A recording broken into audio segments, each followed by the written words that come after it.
Es una enfermedad que cada vez hay más, porque los factores de riesgo todos tenemos, ¿verdad? Bueno, el objetivo es que tenemos que saber es que la revisión de la insuficiencia cardíaca crónica con el foco en el tratamiento medicamentoso, nosotros vamos a ver eso, y discutir una manera racional de abordar la insuficiencia cardíaca descompensada en urgencia. O sea que nosotros tenemos que ver la insuficiencia cardíaca crónica, cómo manejar lo medicamentoso y cómo manejar cuando viene descompensada.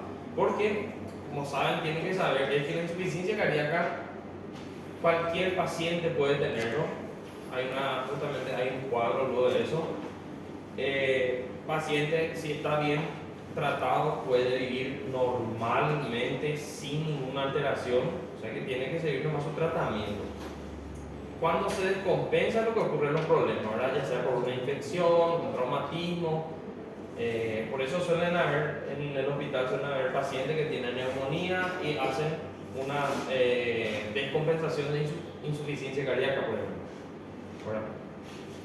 El concepto en sí, que es un síndrome clínico complejo que caracteriza por la incapacidad del corazón de mantener la perfusión tesidual adecuada, debido a cualquier alteración cardíaca funcional o estructural que me impide.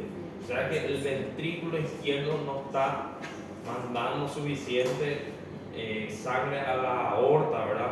Para que haya una perfusión tesidual.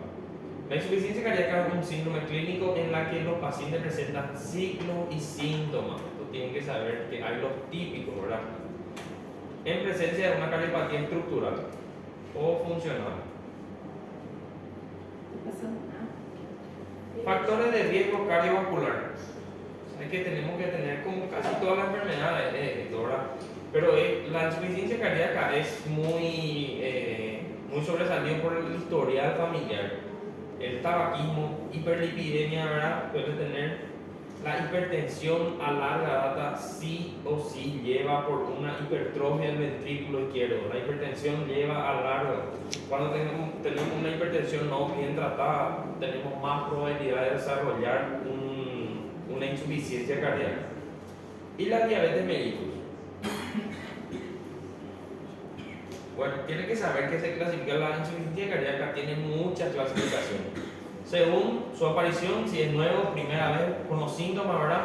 Si es agudo o subagudo, ¿verdad? O crónica. Recurrente o episódica, puede ser crónica, puede ser estable, como le dije, el paciente que tiene una insuficiencia cardíaca que hace bien su tratamiento no va a tener ningún problema. Después tenemos con una disfunción diastólica y la sistólica. También tenemos la sobrecarga, que va a ser una insuficiencia aórtica o una insuficiencia mitral. Después tenemos la clasificación del llenado ventricular también, que por la estenosis, por la pericarditis. Se suele hablar también de la sistólica y diastólica por la izquierda y derecha. Yo no sé si ese es lo que más se suele escuchar. Entonces lo que más podemos ver es la insuficiencia cardíaca diferenciado por sistólica, diastólica, aguda, crónica, con fracción de eyección disminuido o conservado. Creo que es eso, ¿verdad? ¿Qué sería esa sobrecarga de volumen? Cuando el paciente está encharcado, como se dice, ¿verdad? Paciente que tiene mucho edema del miembro inferior, derrame pleural, edema de pulmón, disnea, justamente. Esta clasificación es lo que se suele usar en el hospital, o sea, en casi en todos los, ¿verdad? Que es de la ACC, que es American College Cardiología, y de la AHA, que es American Heart Association, ¿verdad? Los estadios, esto tienen que saber, que siempre se va a hablar, en el hospital, por ejemplo, se va a hablar de estadio C con clase funcional 1, o 2, o 3, o 4, ¿entienden? Cuando estamos hablando de este estadio, nosotros vemos, por ejemplo, el estadio A, que tiene alto riesgo de insuficiencia cardíaca, ya tiene una anomalía estructural o funcional, pero no identificada. O sea que podemos ser cualquiera, ¿verdad? Pero que no tiene síntomas ni signos. En este estadio A, les pregunto, ¿qué pacientes van a ser ellos? ¿Qué dicen? Si entienden, vamos a ver. El estadio A, Hay alto, todavía no hay síntomas ni signos de insuficiencia cardíaca, pero hay alto riesgo. Hipertenso. Exactamente. Paciente hipertenso, obeso, dislipidémico, diabético.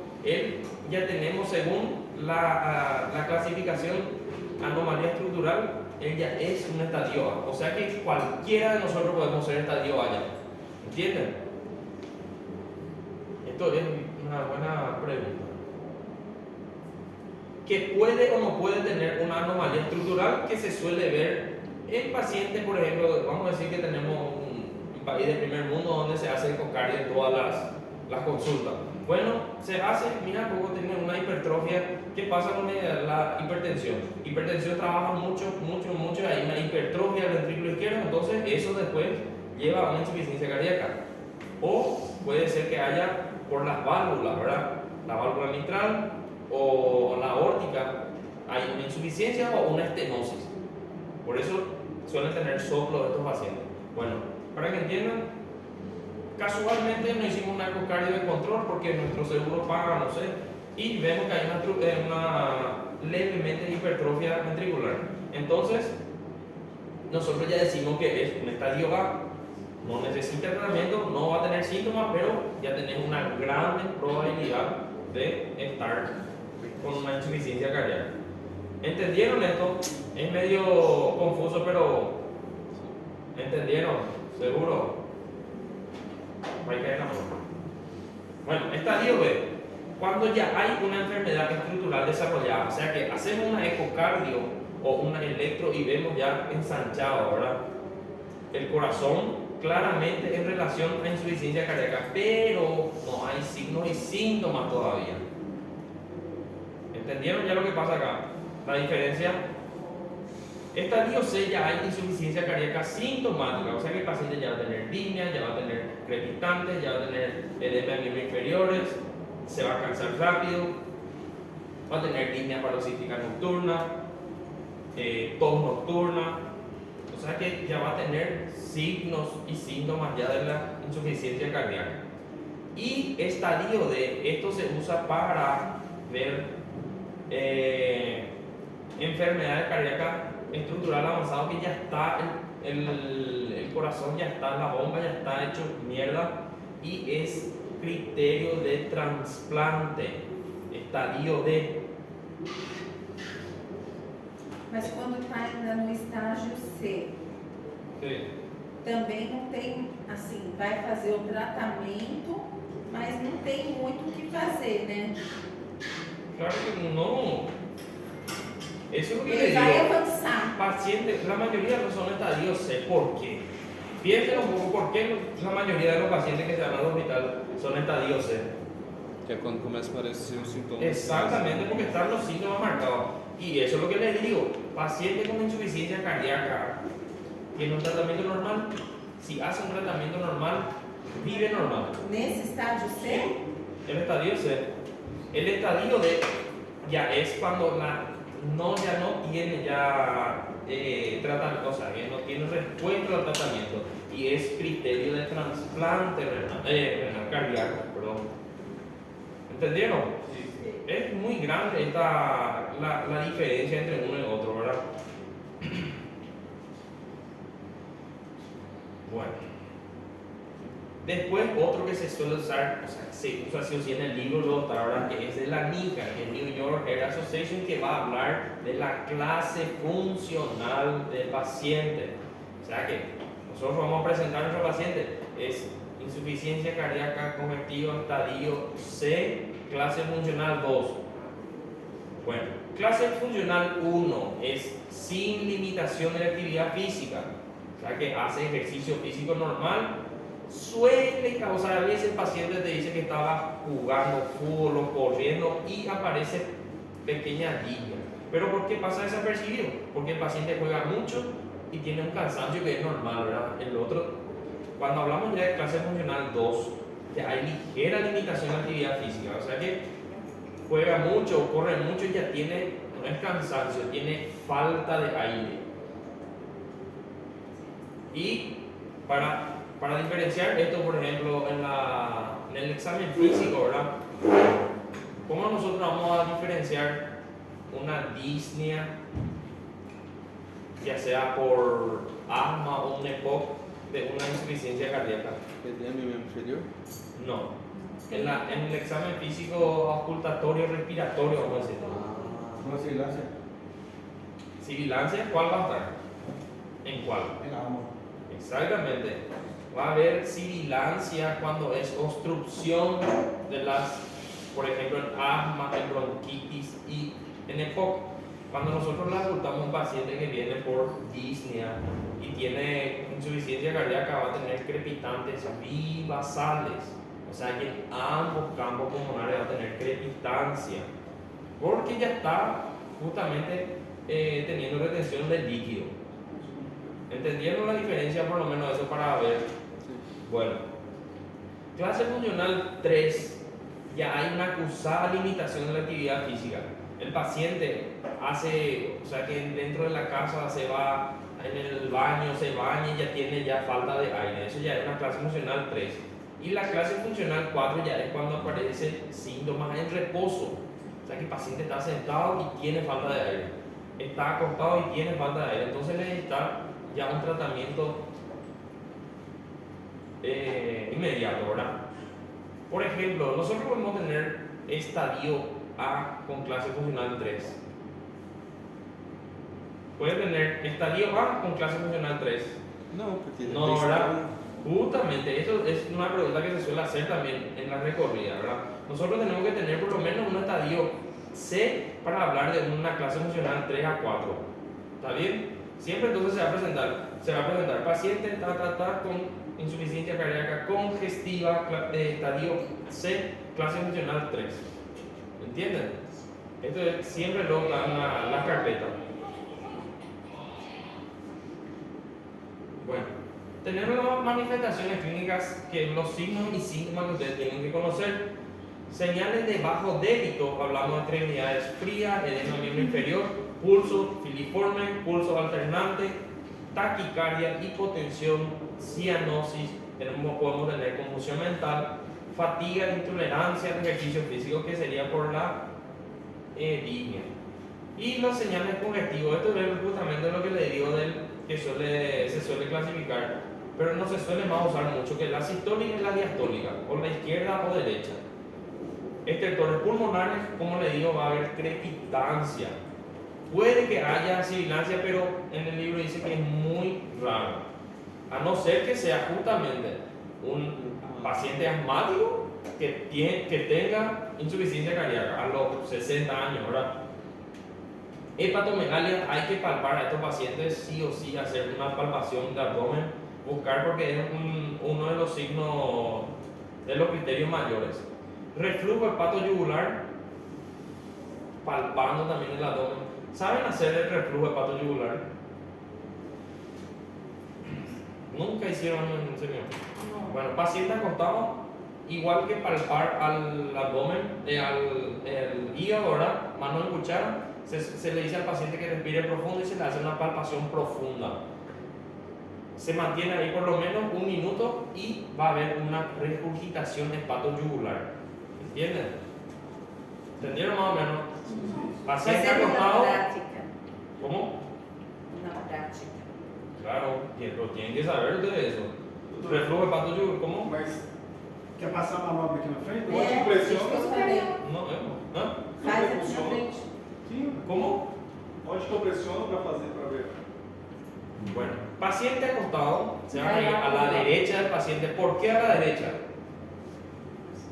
Porque este lado está, ¿verdad?, el hipocondrio derecho. Hipocondrio derecho, manos en cuchara, le hacen hacer una inspiración profunda al paciente y palpan. ¿Se acuerdan cómo se palpa el hígado, verdad? Buscando una hepatomegalia, buscando en mano en cuchara el borde cotofrénico, ¿verdad? Bueno, cuando hacen eso, inspiración profunda, meten esto y hacen una compresión, ¿verdad? Cuando hacen esa compresión, un paciente que tiene hepatomegalia o un reflujo hepatoyugular, él mantener ahí esa palpación profunda por 1 minuto y van a ver que va a haber un reflujo hepatoyugular, o sea que el yugular va a crecer porque usted está apretando, cosa que fisiológicamente no debería, ¿entienden? Busquen en YouTube, busquen. Não, pode trazer aqui para nós. O que ¿Cómo se llama ahí, tem? cama? Colega. Después vamos a hacer Você quer mandar o coxa ou não? no. Nada mesmo. Maniobra de reflujo de pasto yugular, no se llama. Cosa que nosotros. Sí. También en la insuficiencia cardíaca podemos tener la ingurgitación yugular también, ¿verdad? Pero ese no necesita de la maniobra. ¿Entendieron? Vamos a hacer después de la clase, vamos a hacer. Hay camilla ahí. Ah, então está Bueno, bien. vamos a ver. Vamos provar. ¿Cómo? O Lucas aí é bom, se eu apertar, vai como. Tiene o ingurgitación. Pega mal. Ahí es la hora también. Está muito. Bueno, Gosto. acá también demasiado bien de señal el objetivo, ¿verdad? Así y edema inferiores, derrame pleural porque va a haber líquido, ¿verdad? El aumento de la presión capilar pulmonar causa edema pulmonar y falta de aire en el contexto, o sea que es por sobrecarga. Manifestaciones clínicas, puede haber ictus cordis desviado, ¿verdad? Soplos, justamente porque le digo que puede haber una estenosis de las válvulas o una insuficiencia valvular. Tercer y cuarto ruido, ritmo de galope, no sé si conocen, que es el tercer ruido cuando ocultan la parte cardiovascular. Solemos escuchar el ruido 1, 2, lup, lup, lup. En este hay un tercer ruido que es patológico, en mayores, ¿verdad? En adultos siempre hablamos. Y la caquexia cardíaca, hablamos de una pérdida de peso de más del 6%. Cuando se empieza, por ejemplo, un criterio mayor es, paciente llega reedematizado, le hacemos una carga de diurético y pierde más de 4,5 kilos en 12 horas. Eso hablamos de un criterio mayor de insuficiencia cardíaca. El diagnóstico, como nosotros llegamos, es lo que se va a usar siempre, que es el criterio de Framingham. Nosotros siempre nos vamos a guiar por eso. Todo el mundo te puede discutir todo, pero vuelvo a decir, según el criterio de Framingham, es insuficiencia cardíaca, nadie te va a decir nada. ¿Por qué? Porque esto está en los libros, esto está en el Harrison. Esto es el criterio de insuficiencia cardíaca. ¿Conoce el criterio de Framingham? ¿Sí o sí ya vieron alguna vez? ¿No? No me recuerdo. Bueno, siempre en toda clínica hablamos de signo, cuadro clínico, laboratorial y imagen, ¿verdad? Cuando hablamos de análisis laboratorial le vamos a pedir todo lo que se suele pedir, pero hay un marcador. Cuando nosotros tenemos un paciente que tiene disnea marcada, derrame pleural y no sabemos si es de origen cardíaco o respiratorio, se suele pedir el péptido natriurético, se llama, el ProBNP. Eso es el criterio para decir si es de origen cardiovascular o respiratorio. Repete um pouquinho o exame. Péptido natriurético. Acá va a verlo, más tarde vamos a hablar de eso. BNP, B, vídeo natural. El ProBNP, B de tá? que es los biomarcadores de insuficiencia cardíaca. El electrocardiograma puede ver que veamos bloqueo, todo eso, pues no vamos a decir, no, por el electro tiene una insuficiencia cardíaca, pero hay que pedir. Ecocardio, sí o sí hay que pedir en estos pacientes. Ecocardio es para ver la fracción de eyección, la estructura y si tiene alguna arritmia, ¿verdad? Resonancia magnética cardíaca, vamos a hablar de si es que es demasiado ahora, pero no se suele pedir mucho por acá. Bueno, este tiene que saber sí o sí. ¿Cuáles son los criterios de Framingham? Son todo esto. Disnea paroxística nocturna. ¿Saben qué es? Sim. ¿Qué es? Disney à noite, depois você dorme. Não? Cansaço à noite, não consegue respirar Falta de bem. ar à noite. ¿Cómo Após se que você dorme. está bien, verdad? No, me Tem que vieron ficar porque sentada. disnea paroxística es falta de ar noche. Pero, Aí, ¿qué es? ¿Cómo se caracteriza? El você libro acorda dice com falta bien. de ar. ¿Eh? Você acorda com falta de ar. Exactamente, el paciente acorda con falta de ar. No es que tiene disnea anoche, o sea que es paciente que acorda con falta de ar. ¿Entienden? Eso es un criterio mayor, hablamos de mayor que es uno de los criterios que más aparece. Después tenemos la incurgitación yugular, crepitantes pulmonares, siempre en ambos campos pulmonares. Cuando vamos a ver paciente con, vamos a decir, una neumonía atípica, sin fiebre, tiene tos, que este también tiene tos, ¿verdad? Tiene tos, tiene crepitantes, pero la mayoría de las veces la neumonía suele ser local, o sea que un lóbulo nomás suele afectar. Entonces nos vamos a tener crepitantes en un campo pulmonar nomás. ¿Entienden? En la insuficiencia cardíaca va a tener en los dos campos pulmonares crepitancia. Lógico, puede tener también una neumonía multilobal, ¿verdad? Pero la mayoría de las veces se diferencia así. ¿Está bien? O dado de diagnóstico seria dos critérios maior e menor? Ou Exactamente. Sí. O un mayor y dos ou menores. menor? O sea que dos criterios mayores ya dice ya. Já é o Ya. suficiente. Sí. Cardiomegalia, que van a ver en qué estudio. ¿Mm? O que é cardiomegalia? Rádio. Una radiografía de tórax anteroposterior, ya ven ya, una cardiomegalia, ¿verdad? Después, edema agudo del pulmón. También van a ver una radiografía o una tomografía que va a ver presencia de líquido ya en los pulmones. Y acá está por lo que le dije, pérdida de peso en más de 4 kilos en 5 días o en 12 horas, se suele decir también que ya es un criterio de insuficiencia cardíaca. Pierden más de 5 días post el tratamiento, o a veces se le hace una carga y pierde muchísimo líquido, es criterio. ¿Entendieron esa parte? Por que se perde tanto peso? ¿Por qué? Se le Por está causa do líquido, mas por quê?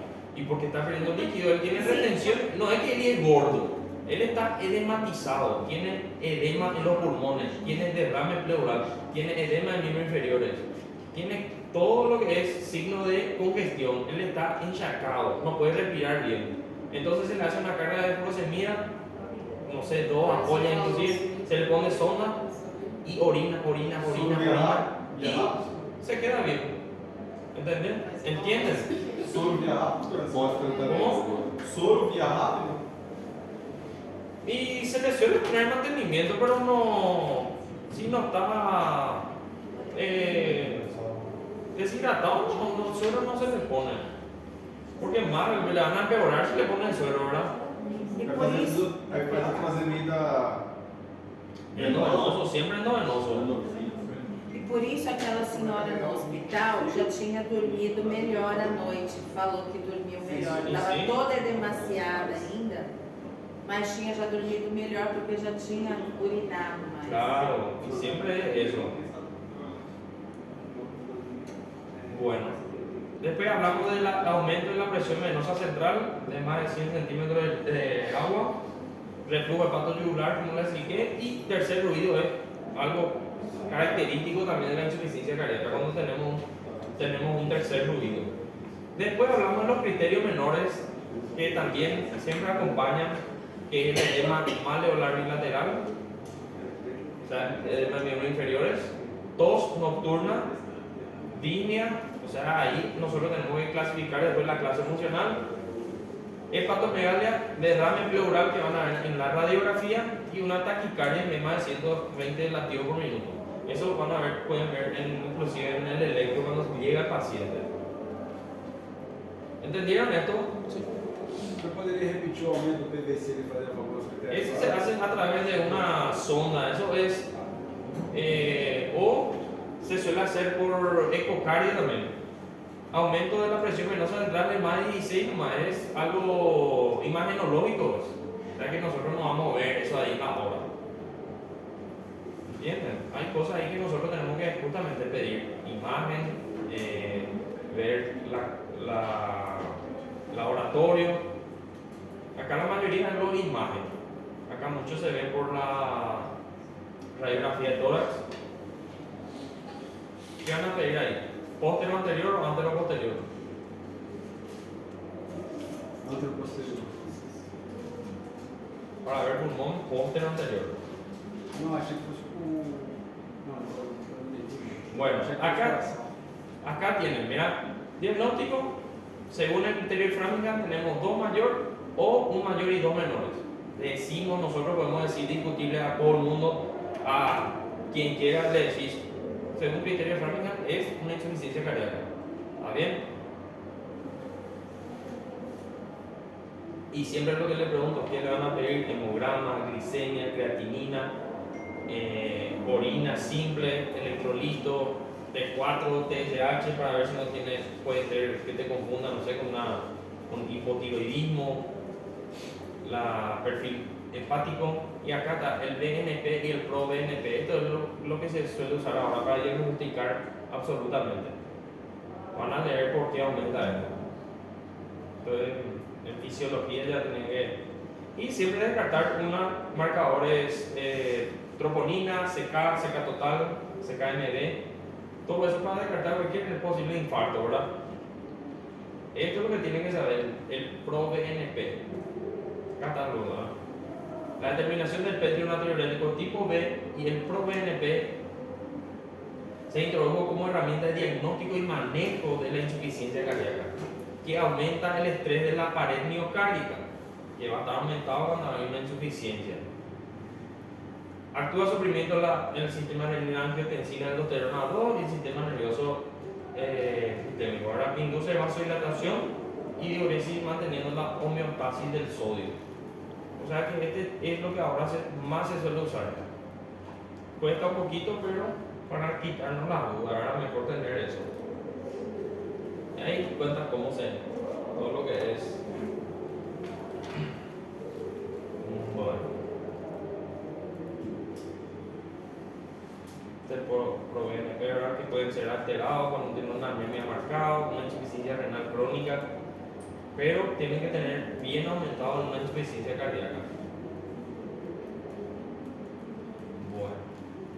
Troponina, como le dije, para descartar algún síndrome coronario agudo, pueden aumentar en ausencia. Bueno. Electrocardiograma, variabilidad de la onda T. Bloqueo de rama derecha en pacientes que tienen Chagas, y justamente para descartar, y arritmia. Ahora la arritmia que solemos tener, la fibrilación auricular, que es la ausencia de onda P y arritmias en cada complejo QRS. Yo no sé si ya vieron arritmia en el electro. Están haciendo el curso con el Pakistán. ¿Quién está haciendo? ¿O qué tal? ¿La para entender? Sí. ¿Alguno? No sé, gusta ver. Bueno. Esto no se suele pedir, es muy... Resonancia magnética podemos ver si es que la estructura del corazón no quieren ver totalmente, pero es súper caro, no se suele pedir. Lo que nos habla acá de ecocardio. ¿Hasta ahora tiene alguna pregunta del diagnóstico? Todas. ¿Tienen?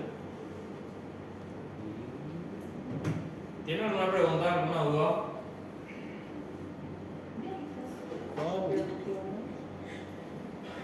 Vamos a hacer una pausa de 5 minutos máximo y vamos a terminar rápido el tratamiento, ¿sí?